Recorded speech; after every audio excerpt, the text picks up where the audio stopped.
Hello friends, welcome to my channel. Today is our second video of the GFR series. आज मैं फिर से 5 MCQ लेके आया हूँ। ये जो MCQ है GFR के रूल 2 के ऊपर बेस्ड है। GFR के रूल 2 में काफ़ी सारे डेफिनेशन मेंशन किया हुआ है।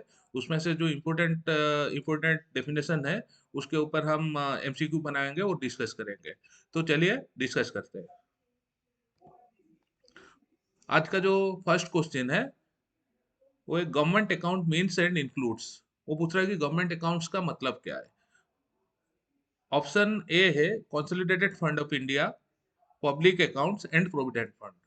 ऑप्शन बी है consolidated fund of India, contingency fund of India and public accounts. Option C है annual training grant, office contingency grant and imprest account. जब भी हम गवर्नमेंट अकाउंट्स बोलते हैं इसका मतलब हम तीन अकाउंट्स के लिए बात कर रहे होते हैं। वो पहला अकाउंट है कंसोलिडेटेड फंड ऑफ इंडिया, दूसरा है पब्लिक अकाउंट्स अकाउंट्स और तीसरा है कंटीजेंसी फंड ऑफ इंडिया। तो इसके बारे में हम बार बार पढ़ेंगे सारे किताब में। जैसे अकाउंट्स कोड हो गया, फिर उसके बाद एफआर हो गया, उसके बाद कॉन्स्टिट्यूशनल फ्रेमवर्क वर्क हो गया, सभी में इन अकाउंट्स के बारे में डिस्कस किया हुआ है। तो आने वाले दिनों में हम इसके बारे में और डिटेल्स में पढ़ेंगे। अभी का इस क्वेश्चन का आंसर होगा आंसर बी, क्योंकि इसमें ही consolidated fund of India, contingency fund of India and public account mentioned है।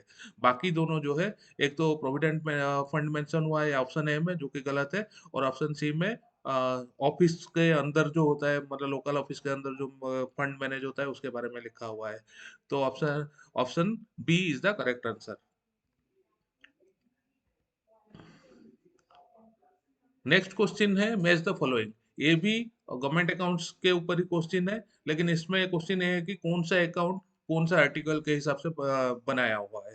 तो इसमें एक है कि कंसोलिडेटेड फंड ऑफ इंडिया, जो कि आर्टिकल 266(1) के हिसाब से बना है।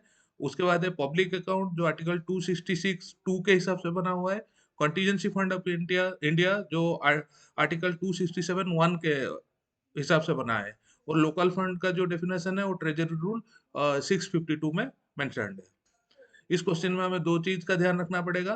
पूरा गवर्नमेंट अकाउंट्स जो है वो दो आर्टिकल में सीमित है। एक तो है 266 और एक है 267। 266 के 1 जो है वो कंसोलिडेटेड फंड ऑफ इंडिया है, 266 2 जो है वो पब्लिक अकाउंट्स है, और 267(1) जो है वो कॉन्टीजेंसी फंड ऑफ इंडिया है। इतना खत्म। फिर उसके बाद है लोकल फंड के बारे में बात होगा तो ट्रेजरी रूल के अंडर आ जाएगा। रूल 652 में लोकल फंड के बारे में मेंशन्ड है। तो इस क्वेश्चन का आंसर होगा option d, and option d is the correct answer. Next question में चलते हैं। Which of the following are true in relationship to controlling officer. ये बोला कंट्रोलिंग ऑफिसर्स के बारे में नीचे दिए हुए कौन कौन से स्टेटमेंट करेक्ट है।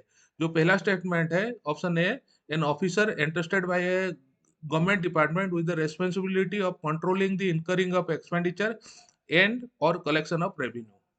ये स्टेटमेंट बिल्कुल करेक्ट है।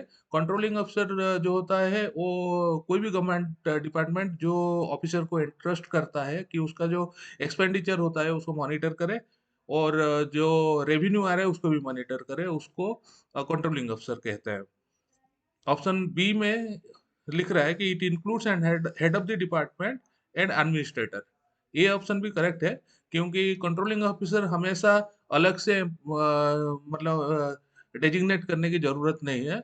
जो हेड ऑफ द डिपार्टमेंट है और जो एडमिनिस्ट्रेटर है, एडमिनिस्ट्रेटर मतलब जो यूटी में रहते हैं, एडमिनिस्ट्रेटर यूटी का एडमिनिस्ट्रेटर है या फिर लेफ्टिनेंट गवर्नर है, they can also function as controlling officer.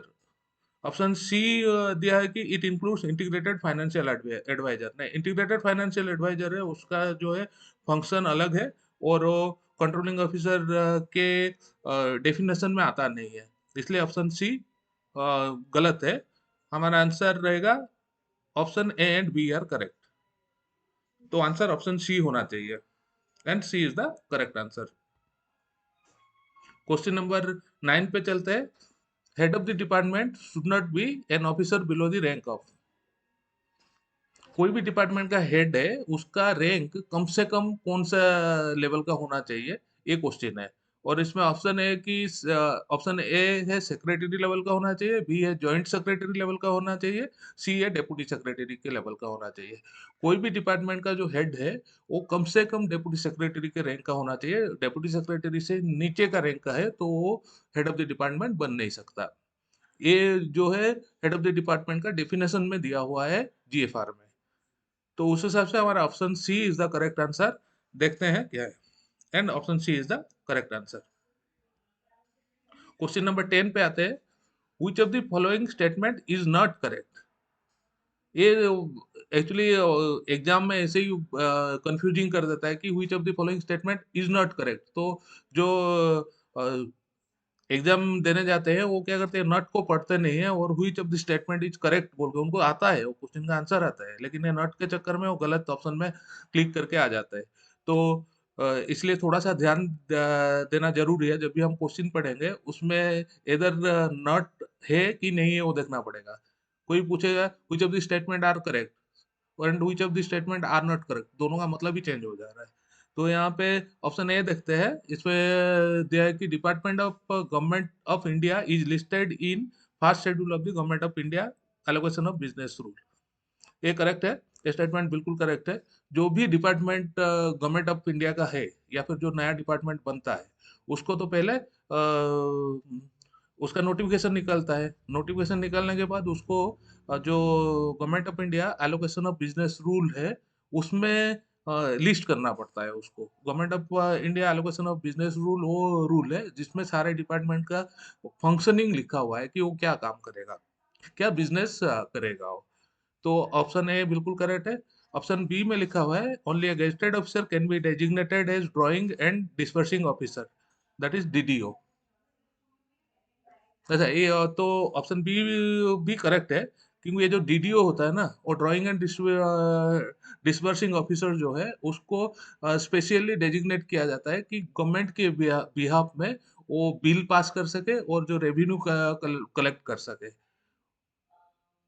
और as per the definition of DDO only a gazetted officer can be designated as DDO. तो ऑप्शन बी भी करेक्ट है। ऑप्शन सी पे चलते हैं। Local body means an authority legally entitled to और specially empowered by the government to administer a local fund. Local fund के बारे में हम पढ़े। लोकल फंड कौन सा रूल के अंडर आता है? ये ट्रेजरी रूल के अंडर आता है। लोकल फंड रूल 652 के अंडर आता है। वो जो लोकल फंड है उसको एडमिनिस्टर करने के लिए अगर कोई एंटिटी को लीगली एंटाइटलमेंट दिया हुआ है या फिर सरकार उनको स्पेशली एम्पावर्ड किया हुआ है कि आप लोकल फंड को मेंटेन करोगे, उसको लोकल बॉडी बोल के बोला जाएगा। तो this is the definition of local body. तो हमने देखा ऑप्शन ए बी सी तीनों करेक्ट है। तो हमारा आंसर यहाँ पे होगा option d, all of the above are correct. चलिए देखते हैं। ये only option c is correct बोल के बता रहा है। स्लाइड बनाने में गलती हुआ है, इसका एक्चुअली ऑप्शन डी ही होगा। और आप एक बार इसको चेक कर लीजिएगा। तो ये थे आज के हमारे 5 क्वेश्चन। फिर मैं कल और एक नया वीडियो लेके आऊंगा और जो बाकी डेफिनेशन है उसके बारे में भी हम डिस्कस कर लेंगे। होप आपको मेरा वीडियो पसंद आ रहा है। अगर आपको वीडियो पसंद आ रहा है तो मेरे चैनल को सब्सक्राइब करिए और लाइक करिए। See you tomorrow. Good bye.